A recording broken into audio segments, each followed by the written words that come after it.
Hola, ¿qué tal amigo cibernauta, navegador del internet? Es un placer estar con ustedes a través de estas cámaras y micrófonos del portal informativo Red Tampico, en sinergia y en alianza con la revista Visiones y con la revista Minat Indali, para ofrecerles este nuevo espacio que hoy inicia en este horario estelar a la 1 de la tarde, con los temas de relevancia, con los temas de actualidad. La entrevista le hemos denominado de acuerdo a las sugerencias que usted nos ha marcado a través de las redes sociales, y pues vamos a iniciar este gran programa que esperamos sea de su agrado, sea de su interés. Hoy tenemos un padrino, tenemos una persona que nos engalana esta gran expresión, este gran foro para poder tener el concierto de ideas, tener las locuciones, tener las expresiones, tener los análisis sobre los temas de relevancia. Me voy a permitir presentar a un hombre que a través de los foros y a través de los espacios educativos y políticos ha dejado huella. Desde su juventud ha tenido una larga carrera en el plano gubernamental, administrativo y educativo. Es un hombre de experiencia en los temas de actualidad.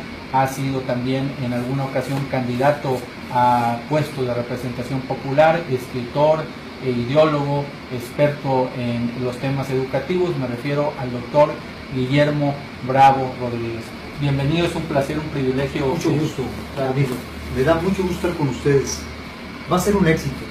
Nos hace falta mucha cultura política y programas buenos de análisis, de reflexión sobre la situación que vive el país, los temas que tú has dicho bien, temas relevantes, temas de trascendencia, temas de urgente necesidad para ser tocados.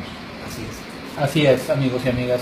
Me permito presentar a quien me acompaña en este foro de expresión, en esta sala de opinión, esta sala de análisis, la directora general de la revista Visiones, Gregoria Díaz. Bienvenida aquí a tu casa, Red Tampico. Gracias, Pepe, es un honor de veras participar contigo y sobre todo es un honor tener a este personaje que hoy nos da la patada de inicio, la patadita. Bienvenido, profesor. A sus órdenes. Y esperemos, ¿verdad?, que este espacio sea de verdadera información y que represente no solamente una entrevista, que sea algo que lleve y transmita más allá al ciudadano que nos observa. Así es, lo has dicho con claridad meridiana, con una objetividad necesaria que debe tener. Pues vamos a iniciar este diálogo. Es un diálogo sencillo, un diálogo directo, un diálogo amable, pero con conceptos muy interesantes, aprovechando la experiencia que ha acumulado nuestro invitado a lo largo de las pasadas décadas. Yo creo que el tema pues lo hemos de alguna manera conciliado, lo hemos de alguna manera concretado. El tema de la reforma educativa, un tema de actualidad, un tema que está en los escaparates, un tema que pues se está comentando en los cafés, en los lugares donde se genera opinión. Y qué mejor tener al doctor Guillermo Bravo Rodríguez, un hombre que conoce a fondo este tema de la reforma energética, de la reforma educativa, bueno, y de las grandes reformas, porque como analista está siempre atento a lo que está en dinámica del gobierno. Y este tema de la reforma educativa, pues si nos pudiera comentar para iniciar en esta plática algún resumen. ¿Qué es esta reforma educativa para el ciudadano que apenas se está enterando, que en su trabajo pues no tiene tiempo para poder imbuirse en estos temas, pero que sí ve que ha causado mucho revuelo, conflictos sociales? ¿Cómo podría uno explicarle qué es la reforma educativa? Gracias. Primero, tenemos que distinguir que para hablar de una reforma tenemos que situarnos en un concepto. Tiene que ser integral o no es reforma. Es decir, por integral me refiero a que abarque todos los aspectos del campo educativo. Por ejemplo, presupuestos, planes, programas, tiempo, prestaciones, materiales, recursos, tantas cosas que no se han tocado. Fíjate que nos hemos quedado con un cambio solamente en la relación laboral. Se ha empezado por la última parte, cuando tenía que haberse empezado por la capacitación. Se ha empezado por querer evaluar sin antes haber capacitado. Los acuerdos de hace unos 3 días hablan exactamente de retornar la falla, recuperar aquello que no se estaba haciendo, volver analizar primero todo el contenido de la reforma y luego convocar a una mesa de análisis a nivel nacional, debate, análisis, y luego ya procesar el asunto de la evaluación, cómo, por qué, en qué circunstancias. Los escenarios de la educación son muy distintos. Estamos hablando de condiciones muy diferentes, de una región a otra, de la ciudad al campo, de la educación indígena a la educación urbana, por ejemplo.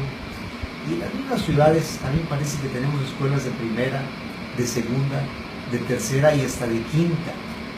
Escuelas pobres, maestros con poca preparación, porque los sistemas de actualización no han llegado a todos. Maestros que ahora se sienten castigados por esos tipos de errores que dan los funcionarios.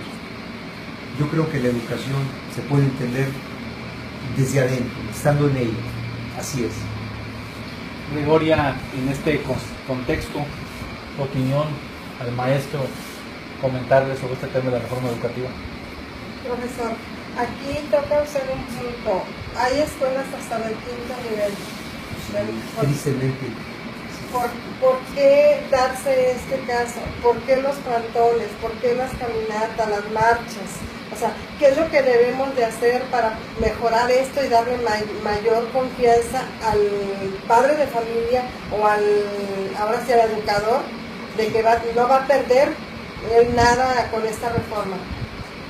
Bien, yo creo, sin temor a equivocarme, que se convierte en víctima el maestro cuando se le considera culpable de situaciones que no están en sus manos. Por ejemplo, se hace víctima al niño, se pierden clases, 3 meses y medio sin clases, en escuelas donde, cuando yo me refiero a que parece que vemos escuelas de primera, de segunda y más, me refiero a la condición material, al atraso, a la condición del niño, a la condición nutricional del que aprende. Y se le hace víctima. Yo creo que ninguna actitud de protesta debe tomar como referencia sacrificar el poco tiempo que tienen los niños para tomar sus clases. Perdón, es mi visión de las cosas. Yo creo que la causa del magisterio hay que distinguir entre la causa verdadera, la que sí es causa del maestro, causa inteligente, defendida bien por procesos internos de análisis, de reflexión, y aquí hay otra causa donde entran grupos que son oportunistas en el sentido de propiciar, por ejemplo, desorden, incendio de vehículos, acoso de personas que son ajenas a, sacrificio del comercio, tantas cosas. Yo creo que la causa del magisterio debe ser defendida, sí. Yo soy con el maestro toda mi vida, desde los 20 años hasta hoy, pero con el maestro que defiende su causa de manera inteligente, porque es mentor, cultiva la mente de los niños. Tenemos que darle a los niños ejemplo de esa coherencia. Yo no estoy con una protesta que parta de romper, quemar, robar, porque yo no le puedo llamar de otra manera a entrar al comercio de enfrente, romper y sacar las cosas, y a vista de todos llevárselas. Perdón, esa no es protesta, Goyita, ese es robo. Así es. Bueno, pues a lo largo de estas últimas décadas, desde que recuerdo el gobierno de Álvaro Obregón, que fue de ahí de los puntales que crea esta Secretaría de Educación, y viene Sí. Vasconcelos y toda la evolución de la gente que ha estado muy distinguida en esta Secretaría, pensadores, educadores, gente de bien. Y pues a lo largo de ese tiempo fue creciendo de manera gigantada los servicios básicos de educación, secundarios, etcétera, hasta llegar a las grandes universidades. Y como todo, pues la conformación de frentes sociales con los sindicatos, con esto. Así es. De alguna manera no se perdió el rumbo en algún momento, que los sindicatos tomaron por asalto este tema educativo, y que en alguna manera esta reforma educativa sí venga a ser el justo momento para poner un poco más de orden en un sector que por lo regular la opinión de la ciudadanía, del que está fuera del sector educativo, ve que hay muchos maestros comisionados, gozan de canonjías, gozan también de prebendas del poder, y de alguna manera la reforma trató de ver el nivel educativo, pero evidentemente pues hay estos roces por cuestiones que es el enfrentamiento.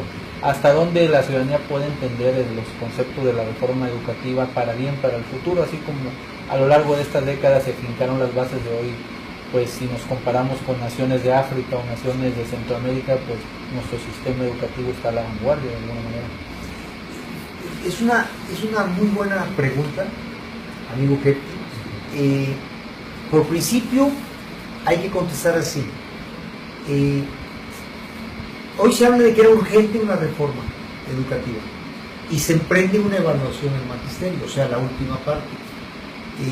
Yo creo que esto es urgente hace 20 años y no se emprendió.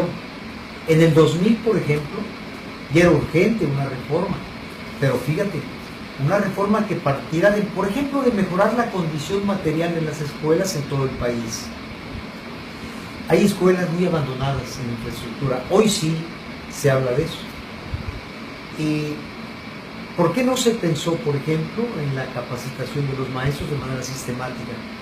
El problema, y tú has mencionado el sindicalismo, el problema es que se da todo en el ambiente político, en una coyuntura de cierta división entre los grupos de poder, de cierta pugna política entre el liderazgo del Sindicato Nacional con la Secretaría. Y entonces se da justamente con la caída del Bester Gordillo, hay que reconocerlo, porque eso es el inicio de todo esto. Ahora, sí es verdad lo que mencionas. Yo creo que el sindicalismo en México tiene dos pecados capitales, sin más. Uno, el entreguismo absoluto, y dos, la intransigencia absoluta. O sea, ser entreguista al patrón, a la empresa, o como llamemos, a la parte oficial, y ser intransigente a todo. Yo creo que un sindicato que debe defender a los buenos maestros, al buen funcionario en educación, es un sindicato que nos hace falta. No aquel que cubra corrupción, no aquel que cubra venta, negocio de plazas, etc. Ese no es el auténtico sindicato. Pero tampoco uno que sea totalmente intransigente. Lamentablemente, ahorita tuve las dos posiciones. Una, un tanto entreguista del CENTE, otra, un tanto al extremo intransigente, que es coordinadora. Entonces, esas dos posiciones para mí no saben conciliar el verdadero interés del educando. Dice la ley que el centro, la preocupación, todo lo que tenga que ver con el niño, es el centro de todo tipo de acción educativa. Fíjate que en este momento, Kepti, nadie habla, por ejemplo, de la educación no formal. Nadie habla de qué transmiten los medios, que es educación no formal. Nadie habla de qué transmiten videojuegos, videoclips, televisión, internet. Nadie habla de ese contenido, que también es formativo. Nadie habla de la formación del padre de familia. Nadie habla del abandono que tienen a muchos niños y jóvenes los padres de familia, que deben ser los primeros maestros, pero no lo son. No siempre lo son. Nadie habla del pésimo ejemplo de muchos políticos que son educadores para la sociedad. Y te pongo un solo ejemplo muy simple. En Monterrey, en el estado de Nuevo León, X municipio, entrevistan a un alcalde. El señor vino aquí, al juzgado, sí. ¿A qué vino? A declarar. ¿Por qué? Porque mentí, por eso estoy aquí. Perdón, ¿qué ejemplo puede proyectarle a un joven o a un niño, un político que dice descaradamente, vine aquí porque mentí? Y decir mentí lo ve como algo muy natural. Yo creo que en esa parte de la educación no formal, donde entramos todos los adultos, los medios, etcétera, también tenemos mucho de culpa y hay mucho que mejorar. La cuestión de la transmisión de la escuela, el impacto de los valores, es un 20%. Todo lo demás es la sociedad en su conjunto. Es medios, padres de familia, instituciones religiosas. ¿Cuántos ministros de culto se han apartado de los verdaderos valores que predican o no son ejemplo? Perdón, por ahí está la cuestión también.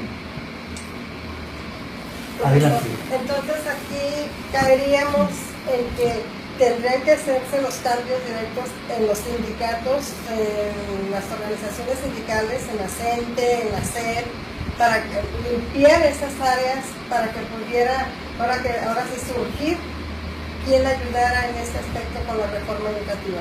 Y más que nada, que informara realmente qué es una reforma educativa, porque hay muchos padres de familia que están asustados, que dicen voy a pagar uniformes, voy a pagar la luz, voy a pagar el agua, entonces voy a comprar el libro. Entonces tenemos un gran compromiso desde los medios, hablar con objetividad, hablar con mucha precisión, y cuando se dice es que se va a pagar los libros, por ejemplo, caray, tenemos una Comisión Nacional de Libros de Texto gratuito. Cuando se dice que se va a cobrar, bueno, hay aportaciones de los padres que son cosas distintas. No se está hablando de pagar ninguna colegiatura. Se habla de aportaciones que han existido siempre. Cuando yo era niño, en la primaria llevábamos $1 de cuota semanal, y también llevábamos otro peso para el ahorro escolar. Pero no, yo creo que la gente cree en mentiras cuando no encuentra verdades. Yo creo que hay que ponerle un punto muy preciso de verdad a las cosas, que son solo banderas políticas, y aquellas que son verdad.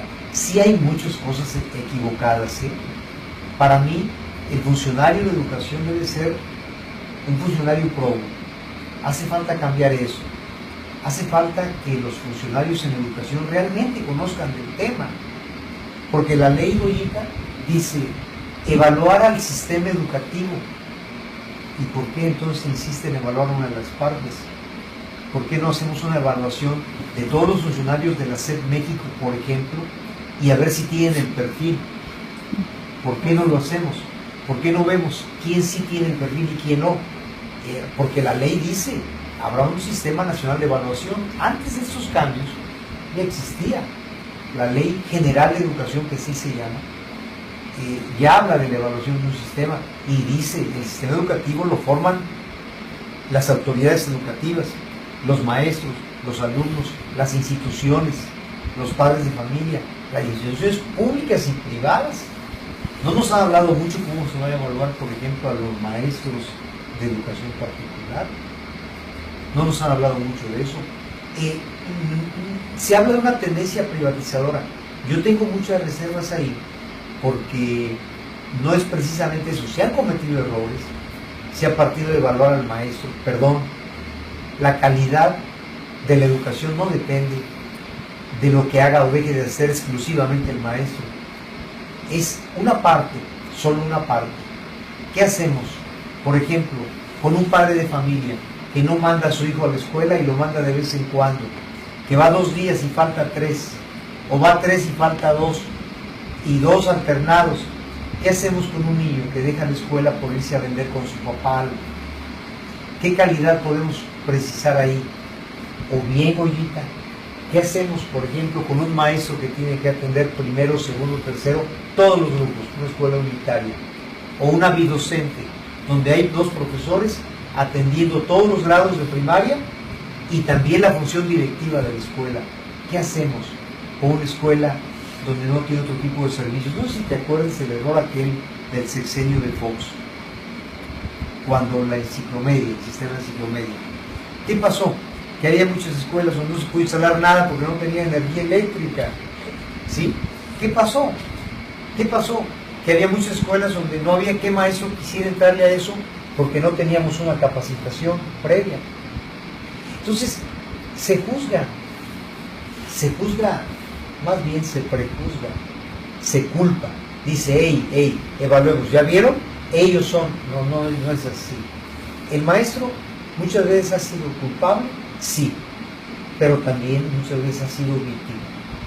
Es culpable cuando se aparta totalmente de la ética profesional. Es víctima cuando le achacan culpas que vienen desde la casa. ¿Qué hace un maestro, por ejemplo, en este diálogo ameno que tenemos? ¿Qué hace un maestro que recomienda al padre de familia revisar tareas? ¿Y qué hace un padre que jamás se acuerda de los libros y los útiles de su niño? sino hasta que reprueba. Y hoy lo pasan de manera automática. ¿Qué hace un padre, un maestro, por ejemplo, que recomienda al padre que vaya a la escuela porque hace falta hablar con él y algunos problemas de aprendizaje del niño, y jamás se presenta? ¿Qué hace un padre que ante la actitud que tenemos como problema del bullying, por ejemplo, más que querer corregir, impulsa hasta con su conducta que el niño se comporte así o que el joven actúe así? O sea, ¿qué de cosas tenemos donde se culpa al maestro? No puedo olvidar el caso de una secundaria del norte de Tampico, X, donde una vez unos muchachos se salieron y uno se ahogó en un lugar donde había una parte inundada. Sí, bien, enseguida se dice, ¿por qué lo dejaron salir? Perdón, la escuela no es una prisión. Se supone que el padre debe decirle a su hijo, no te vayas a salir. ¿Y cómo poder tener grandes candados para que no se muevan los muchachos de adentro cuando su responsabilidad es estar ahí? ¿Te das cuenta cuántas cosas lo hacen culpable cuando es solo víctima? Pero cuántas veces se le impide a la directora, a la maestra del grupo, corregir, donde va mal el muchacho, la muchacha, el joven, el niño, hoy corregir es casi que acusen al maestro de hacer su papel y de hacerlo bien. Perdón.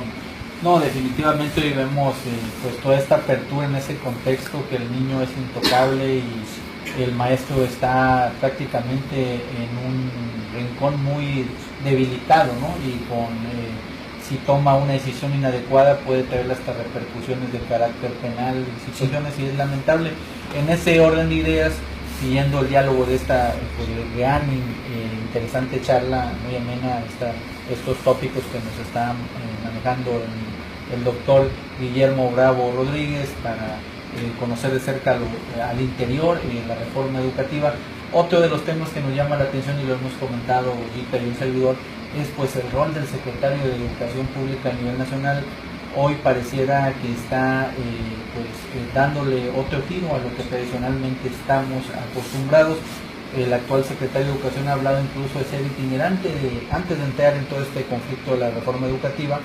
Hablaba de ir a cada punto geográfico del país para conocer las escuelas, las comunidades, pero más allá de esto, pues olía a un tema político, ¿no? Hoy este concepto de la reforma energética pues ha prácticamente dado un viraje a sus planes originales a su llegada a la Secretaría de Educación Pública, y además pues nos llama mucho la atención que hay otros organismos paralelos, una duplicidad de funciones. Se supone que se constituyó este área gubernamental con un presupuesto, con una plantilla del PIB nacional, pues cuesta un gran porcentaje de la educación en México, y luego vemos paralelamente una pequeña Secretaría de Educación, ahora la famosa INE, que se confunde con el INE, el Instituto Nacional Electoral, este instituto que tiene también su propia burocracia y también con gente muy respetable los que están al frente, pero suena a una duplicidad de funciones. Bueno, entonces ¿para qué constituir la Secretaría si tengo que traer otros gurús para que, analicen? Entonces me gustaría un poquito ese concepto de ver que están más planeadas las políticas públicas. Así es. Primero, la educación, Betty, no ha sido una política de Estado. Digo, una política de Estado en cuanto a que vaya más allá de lo que dura un sexenio. Digo también que ahora se quiere corregir y se retoma, lo he dicho en muchos foros, se quiere corregir y se retoma por lo que debe haber sido primero. Se habla de una gran consulta nacional ahora. Eso tiene que haber sido antes. Fíjate, se habla de evaluar al maestro para asignarle su trabajo y su permanencia. ¿Por qué no hacemos lo mismo con los funcionarios? Te lo digo porque esto lo he mencionado ya muchas veces. ¿Por qué no nos dio desde la parte oficial? ¿Por qué el presidente no nos dio una lección de coherencia diciendo, propongo que la sociedad sea quien proponga esa terna para nombrar al mejor secretario de Educación, al mejor secretario, al mejor perfil, y que lo califique una instancia distinta, que la sociedad proponga y surja una terna de dónde va a surgir un buen secretario? Los hay, gente proba, gente conocedora de lo educativo, con sensibilidad social, y conocedores también de los aspectos políticos, porque son cuestiones en las que se tiene que conciliar, negociar, hablar, llegar a acuerdos. No se pueden llegar a acuerdos cuando estos 6 meses nos lo hemos pasado desde la parte oficial diciendo sencillamente de que el que no presente se va y el que repruebe también y que se va a otra oportunidad. Entonces, ese tipo de cosas no van con la política, no pulsan lo que necesita el maestro. Y lo otro, yo sí creo que nos hace falta cambios en la manera en que se designa el titular de educación. Yo creo que debe ser una terna que la sociedad proponga. Y lo he dicho, ¿por qué no se elige así? Por una instancia distinta. Así como tenemos, por ejemplo, el caso del Procurador de Justicia de la Nación, que lo califica el Senado, ¿de acuerdo? Y así, ¿por qué no con el caso de educación? Si es una delicadísima responsabilidad, donde no andamos muy bien como sistema, no solo la parte del maestro, anda mal todo el sistema educativo. El sistema educativo que tuvo que esperar a que los niños, no sé si, creo que le voy a atinar, no sé si ya lo pronuncio bien, los niños mijes, ¿sí? Estos, los niños que ganaron un torneo de básquetbol, a partir de ahí, cuando entrevistan a uno y dice, ¿qué quieres? La escuela, quiero una escuela, que mi escuela esté bien. Ah, muy bien, corren y le hacen la escuela nueva. Y todas las comunidades, y todas las fallas, y todo lo que hay de descuido, y todo lo que hay de desatención, desde que se desconcentra en lo que fue el CAPSE, el Comité Administrador del Programa Federal para la Construcción de Escuelas, y toda la desatención, y todo lo que se descansa en los padres, y todo el mantenimiento que ya no se da, se construye la escuela y se abandona, y todo subsiste con el apoyo de los padres. ¿Por qué esa responsabilidad pública del Estado? ¿Por qué no se ha atendido bien ya? ¿Por qué hay tanto abandono y descuido? ¿Por qué hay cientos de plazas donde murió un profesor y no se ha repuesto? Donde hay yo he platicado con muchos alumnos y me dicen, es que no tenemos directora desde que se fue, y son 2 años. Ahí nos llevamos esto de aquel asunto, pero ¿por qué? O sea, ¿por qué el descuido a la función educativa de la sociedad mexicana que compete al Estado? Así es. Goyita, si quieres alguna conclusión para pasar al segundo tema y ya para entrar a la parte final de este programa. Sí, aquí sería muy importante, ¿verdad?, que se retomaran los valores nuevamente, porque es lo que se necesita, creo yo. No sé si usted qué le puede decir ya para cerrar este bloque. Sí. Los valores de la familia, para que no se confíen que el maestro debe de tener toda la obligación con el alumnado. Importante. Eso que menciona Goyita se llama la corresponsabilidad social en la educación. Los padres de familia. Es decir, advertir que en el tema de valores, lo mejor que le puede ocurrir a un alumno, desde educación preescolar, bueno, inicial, preescolar, primaria, secundaria, media superior, lo mejor que le puede pasar es que sus padres sean los primeros maestros. Y lo más importante, que padre y maestro hablen el mismo idioma, que luego traemos a los jóvenes juzgando como bueno lo que dice la maestra, y llegar al escenario del hogar y encontrarse con que padre y madre piensan distinto respecto a eso. Qué confusión cuando no hablamos el mismo idioma, padres y maestros. Tú has tocado un tema importante, Goyita, la cuestión de valores. En realidad, la crisis de educación que tenemos no es solo crisis de la educación que se desarrolla en la escuela, es la que se desarrolla en la sociedad. Y en esa sociedad estamos hablando de que la educación es un fenómeno social. Ahí somos corresponsables. No es que le guste o no al ayuntamiento de una ciudad aportar en educación, es que la ley dice que debe contribuir. Por allá anda el artículo 115 de la Ley General de Educación. Ahí menciona claramente qué debe hacer el ayuntamiento, qué tiene que hacer para aportar, qué debe hacer como obligación. Pero se piensa en que los valores y las actitudes del estudiante solo deben ser reforzadas, transmitidas, reforzadas, arraigadas por el maestro. Sí, por el maestro reforzar lo que ya trae de la casa. Y si cuando no trae nada de la casa, entonces reforzar, iniciar y reforzar. Pero ¿qué pasa cuando choca el mensaje del maestro y de la maestra con el mensaje de la casa bonita? Cuando no hablan el mismo idioma, ¿qué hacemos? Andamos mal. Aquí la educación es una corresponsabilidad social. Todos debemos hablar un mismo tema con el mismo idioma en cuanto a valores.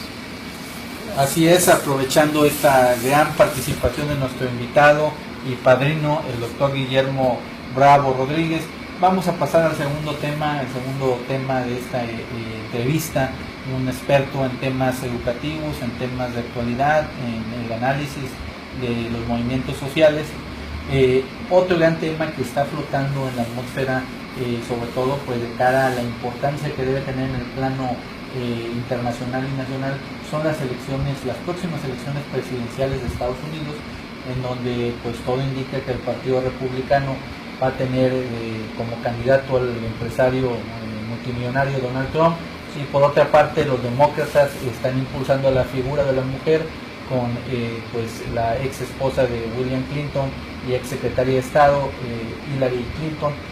Su opinión sobre este contexto que se va generando esta elección presidencial, y que muchos de nuestros cibernautas o usuarios que nos están siguiendo dirán, bueno, ¿qué importancia tiene esta elección presidencial en los tópicos de nuestro país? Pues sí los tiene, porque la relación binacional podría verse afectada. Hay algo de interés sobre darle seguimiento al señor Trump y sus posibilidades que puede ganar, y las posibilidades de Hillary Clinton. Que mejor un experto que estar atento a esos cambios en Estados Unidos que se están llevando a cabo.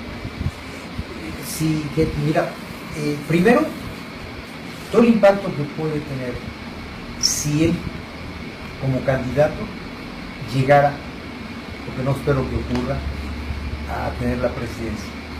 Estados Unidos históricamente tiene aliados en Europa. Aliados. Vamos a hablar de aliados, no de amigos, porque es muy relativo hablar de amigos. Aliados e intereses. Tradicionales aliados, tienes Inglaterra, tienes a Francia, Italia, y ¿por qué no también España? Hay muchas naciones aliadas y son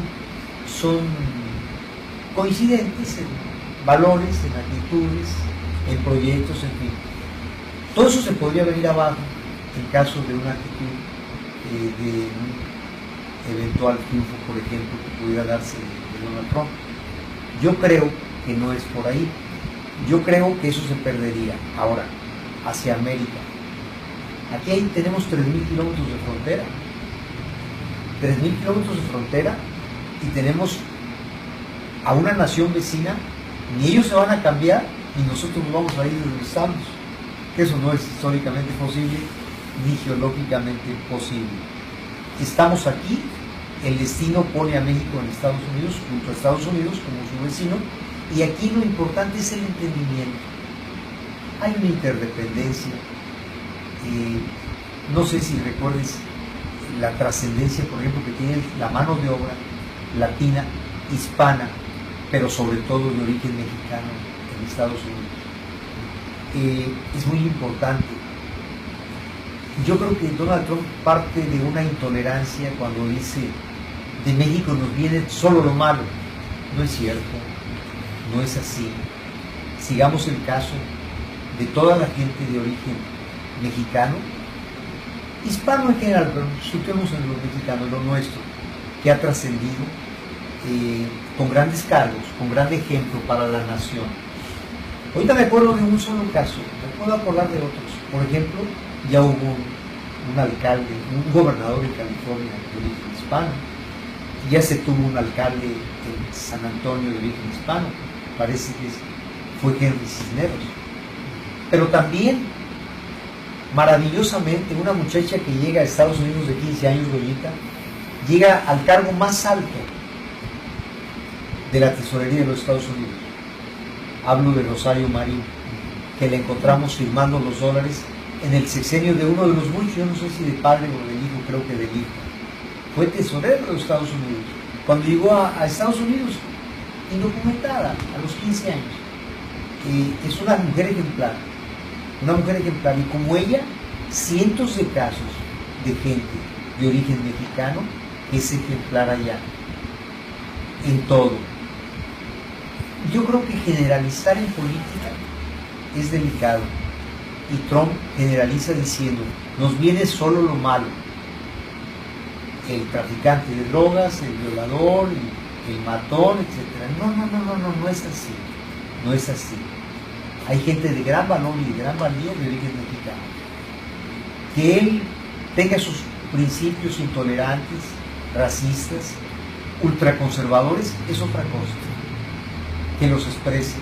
Y con eso de expresarlos, yo creo que resta más a su causa. Fíjate que es triste, pero creo que la posición de los demócratas en este caso, unidos, ¿no has escuchado los discursos del presidente Barack Hussein Obama, que así se llama? Barack Obama ha expresado su apoyo a Hillary Clinton diciendo, es lo que necesitamos. Aquello es un peligro para la nación, podemos perder mucho. ¿Qué va a hacer esa nación si todo se revuelve? Digamos por causa de la intolerancia. Ya ves lo que han sido los mítines de él, protestas por lo que él dice y declara. Claro, el discurso de un político o sirve para sumar o para restar, o sirve para otra cosa, para dividir de tal manera a la nación que quiere unir. La política es tratar de buscar coincidencias, puntos de unión y sobre todo cohesionar a la nación. No es político aquel que tiende a dividir. Y entre otras cosas te podría comentar eso ahora. Adelante, sí. O sea que coincidimos como muchos de los mexicanos, ¿verdad? Que nos favorecería mucho que la señora Hillary Clinton llegara a ocupar ese cargo, porque tienen un poco más de humanismo, es más humanitaria. Así es. Y ella sí, según lo que nos hemos dado cuenta en ciertas declaraciones, ella sí valora el trabajo de mano de obra que tienen nuestros mexicanos ahí en su país. Sí, las dos ideas que manejas son buenas. La actitud humanista, o sea, colocar al hombre como centro de todas las preocupaciones, y la actitud humanitaria, la actitud de llevar a la gente más necesitada lo que necesita. Pero voy a recordar algo, voy a echar un poquito de la memoria para ubicarme en los años 40. Exactamente en la época de la Segunda Guerra Mundial, cuando aparece la idea más firme de un concepto, una palabra que usamos mucho, es un calificativo, braceros. Cuando surge la palabra braceros, es un momento de la historia de los Estados Unidos que necesitaban mucha mano de obra, muchos brazos llamaban, por eso lo de braceros. Y ahorita, en ese momento, ¿quién eres? Juan Pérez Hernández. ¿De dónde eres? De Río Verde, San Luis Potosí. ¿Cuántos años tienes? 27. Pásale. ¿Quién eres? Rodolfo Rodríguez. No precisamente el pana, ese fue torero y acaba de morirse, no. Pero Rodolfo Rodríguez Hernández, muy bien. ¿De dónde eres? De Pueblo Viejo, Veracruz. Muy bien. ¿Cuántos años tienes? Pásale. Es decir, pásale, ponte a trabajar. Te voy a precisar en la próxima visita la cantidad de mexicanos que sin más, qué visa láser, ni qué tiempo no había, claro. ¿Qué pasaporte en orden, qué si tienes tal cual edad, nada. Ellos tenían una necesidad, asegurar la producción agrícola y que las fábricas siguieran trabajando. Esa era la necesidad, Tecti y Pollita. La necesidad eran brazos para mover las plantas, las fábricas, el campo, levantar cosechas. Y ellos tenían a muchos soldados ocupados, mucha gente joven. Entonces, ¿dónde agarramos gente? Ábreles tantito la frontera. ¿Quién eres? Goyita Hernández, pásale. ¿Qué edad tienes? ¿De dónde eres? Pásale. O sea, hablo de un momento en que no había más requisito que tener una buena edad para poderse trabajar. Y así, muchísima gente.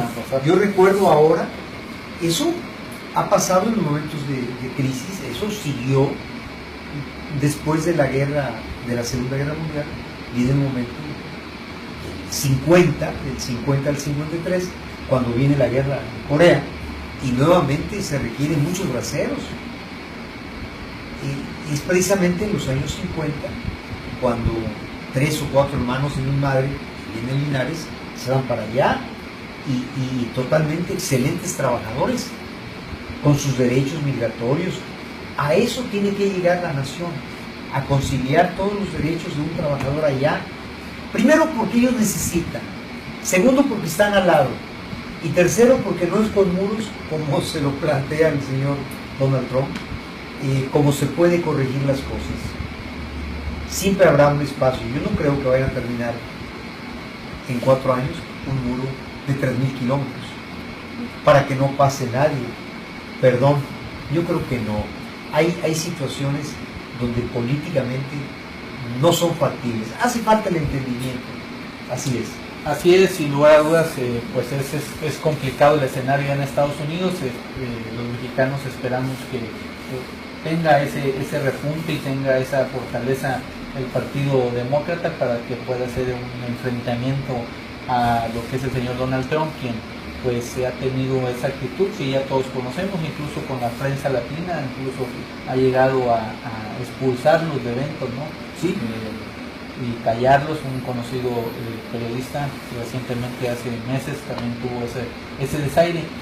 Pero sí hay que tener esa visión, porque pues ver los contextos. México depende de alguna manera en esa relación bilateral de algunos conceptos, y las remesas son la fuente principal de ingresos de Estados Unidos. Sí, así es. Con México, así es. Ya el petróleo no, y de alguna manera, Bonita, pues son temas de interés, temas de actualidad. Y más que nada, aquí Pepe y usted, profesor, sí, nos damos cuenta que a Estados Unidos le urge o necesita del mexicano.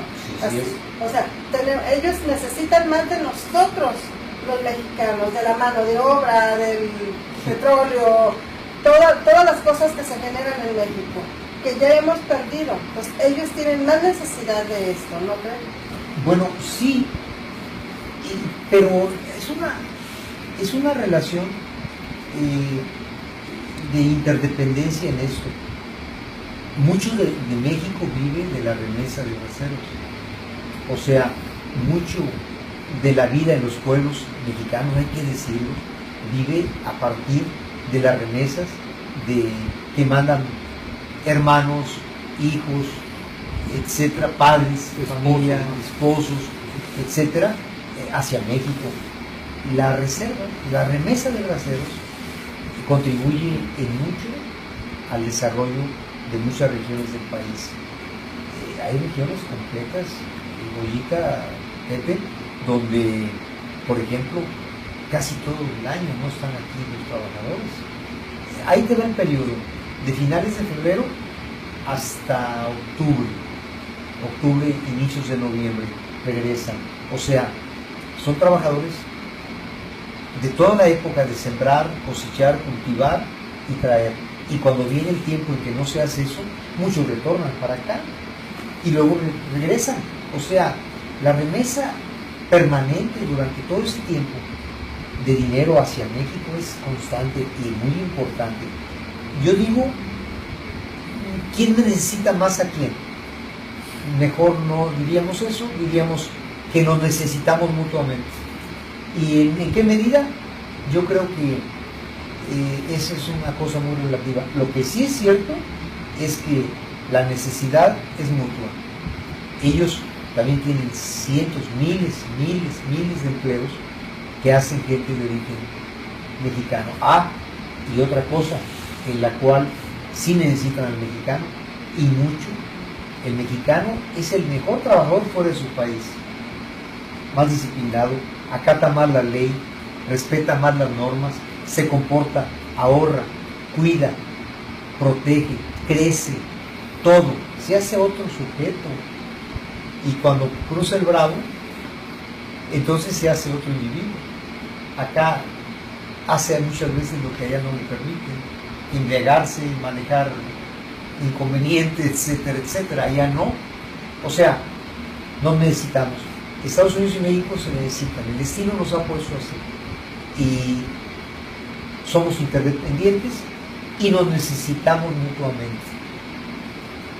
Gracias, profesor. Así es, Goyita y doctor Guillermo Bravo. Pues estamos llegando a la parte final. ¿Algún comentario final que nos quiera aportar? ¿Algún punto de opinión? Yo quisiera nada más preguntarle tantito, ¿verdad? Sí. Profesor, ¿cuál fue su experiencia en su doctorado?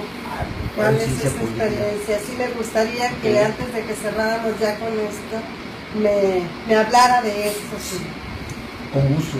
Antes quiero comentarte, Goyita, que el doctorado en Ciencia Política en la Universidad von Humboldt está ubicada en la parte de Madero.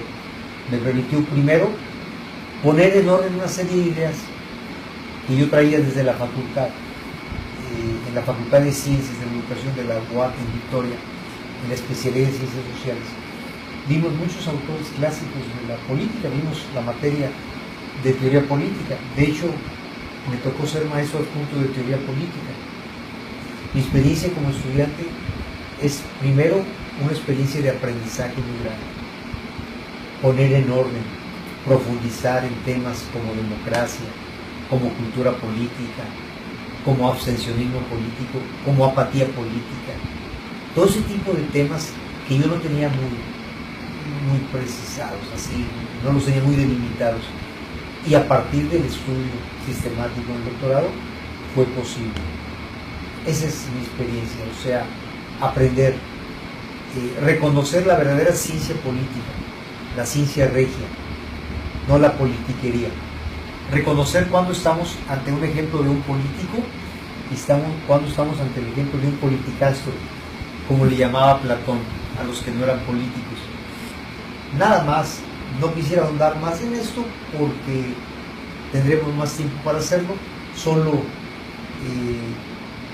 agradecer esta invitación para formar parte de este primer día, apadrinando este programa y con los grandes compromisos que adquirimos cuando manejamos los medios, que es hacerlo con objetividad, hacerlo con inmediata precisión, con la magnitud exacta de las cosas que ocurren, sin tender al alarmismo o a la minimización de las cosas, sin tener a tratar esto y aquello no. Es difícil, lo sé, pero creo que estamos en un buen escenario de un gran programa. Yo los felicito y les deseo lo mejor. Creo que van a crecer bastante en eso. Gracias. Adelante, Goyita, ¿algún comentario final en esta entrevista? Pues no me podría sentir más halagada que con esos deseos y sus palabras.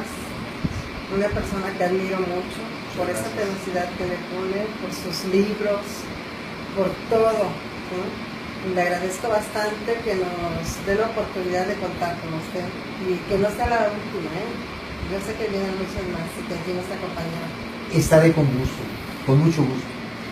Claro que sí, amigos cibernautas, navegadores, ustedes que son la fuerza que nos motiva día a día a ser mejores en este espacio de periodismo digital, a todos aquellos que nos están siguiendo a través de la vía alternativa en los muros de Red Tampico, en los muros que tenemos Sinergia para darle continuidad a esta entrevista. Muchas gracias a todos aquellos que nos siguen por la transmisión original en www.redtampico.net y www.tvtampico.com.mx. Muchas gracias por su paciencia, por su respaldo para estos espacios de periodismo, en especial para la entrevista en una sinergia con la revista Visiones, con la revista Minat Indali y desde luego con Red Tampico.